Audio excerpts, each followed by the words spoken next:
this is a video tutorial paano magpalit ng username and password dito sa LiveGood. Kailangan natin mag-login sa dashboard natin sa LiveGood. Punta ka sa livegood.com. Tapos click mo yung login.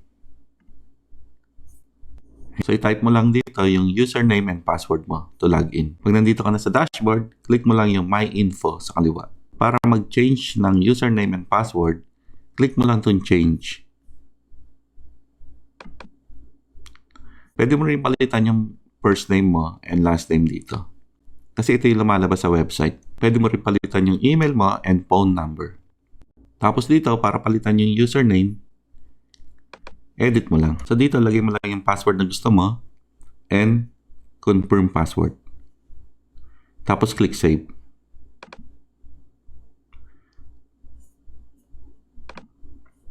Ayun, user info successfully updated. So ngayon, mag-logout tayo dito para ma-check natin at gagamitin natin yung bagong login. Enter your new username and then yung password. And then click login. So ganun lang magpalit ng username and password dito sa LiveGood.